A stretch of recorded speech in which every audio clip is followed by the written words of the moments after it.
we can deviate off this baseline for those goal-specific things. Okay, what kind of goals would we deviate for? Somebody that needs to be a gainer.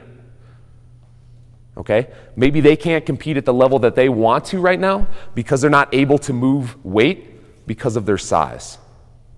So we're going to up the block intake so that we can put on a little bit of weight, train with heavier weights, and then hopefully as we cut down back for the CrossFit Games or the regionals or the Open or whatever you're going to be competing at, whatever level that is, then we can cut back down and hopefully retain the strength but lose that excess body fat so that we can still move quickly. Okay, so we've got the gainer. Let's dive into that a little bit. Now, typically in the strength and conditioning world, you know, especially when we look at like power lifters where they're putting on a massive amount of weight so that they can move and use their leverage, we just talk about eating garbage, right? How many Big Macs should I eat today? How many French fries and shakes should I eat? Because it's calorically very dense. Okay, they're still thinking macronutrients as well, but at the same time, they're just eating garbage many times, okay? We tend to think that it would make more sense to apply the zone block prescription where we're balancing macronutrients and we've got the quality sources to see the most favorable results, okay? So if we were to say, and this is something that we've talked about with numerous athletes, we've tested out in gyms, Chris has worked on it on his own, we found that 4,000 calories a day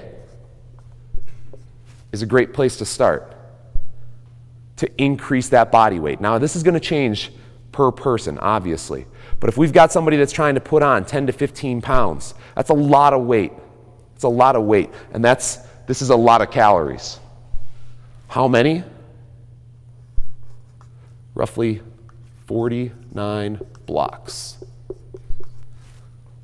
Now, does that really seem like a lot of food? Yeah, it does. It's a big time, right? Now, with that said, there's another option because when you look at 49 blocks, if we spread that out over 5 meals, we're looking at 10 blocks per meal pretty much. That's insane.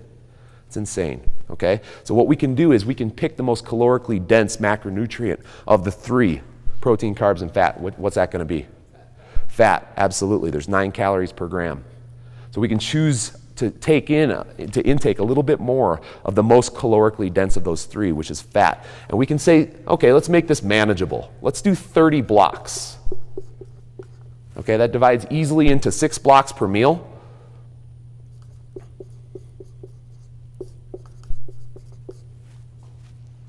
And then we're going to do times 5x fat. Okay? And to give you an idea, if we actually did times 4x fat, it's 4,080 calories. Okay? Just to make it round numbers, I threw in the 5x. You guys choose. How picky do you want to be? Now, that's not it. Here's the thing about this. 4,000 calories a day or 30 blocks with 5x fat, that will put on weight up to a certain point.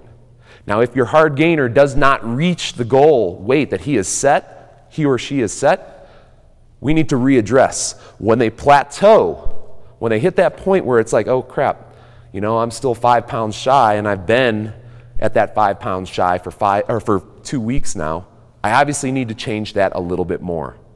And what we recommend doing is adding 3 whole blocks, which equates to 250 calories. Keep the 5x fat the same, and we're looking at about 300 to 400 calories. Okay? Now, what that's going to do is that's going to take your total caloric intake up. We're going to see your body weight go up for a little bit, and then you may plateau again. And every time you plateau for any period of time, we're going to up it again. So that's what we're looking at for a hard gainer. Do you guys have any questions about that? Does that matter, male or female, for the +3 after the plateau, or no? Doesn't matter at all? You know, this is based off a male with the 4,000 calories. I would maybe tend to shy away from 4,000 calories for a female and maybe try something closer to 2,500 to 3,000. Yeah. Yep. And we just have to sit down and do some quick math to figure out exactly what block prescription that would be. What math would you do to find out for a female? Do you know off the top of your head? Yeah, you would just, let's see. So if you would take You know, we've never, Chris, have you ever tested this on a female in your gym? No, I don't know any females that want to go up. Yeah, most females are not going to want to put on a ton of body fat just to increase performance. But if we wanted to do it, I mean, So it'd be 30 blocks, or if you want to make it realistic, go 20. You go 20 plus 3 times 3x factors. 3x fat, yeah. I mean, basically it's deviating off of that baseline and seeing what happens, okay? But this is a very calculated way that's going to show results. That's going to show results without a doubt, and it's again, we're picking a method and we're going with it. We've seen it tested and it works, and we can deviate even off of that. If that's too much body fat too fast, we decrease it, okay? But again, if you've got a method, you've got a way. Now, with that said, I want to throw out there that there really is no healthy way to overfeed an organism long term.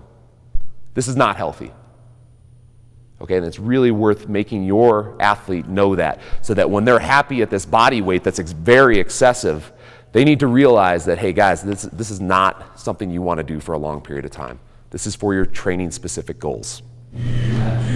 Yeah. What do you recommend? That's a lot of carbohydrate blocks, especially if you're eating clean. Yep. What are the recommended sources to cram all that stuff in? Okay, that's a great question. So if we look at 30 carbohydrate blocks and we choose broccoli,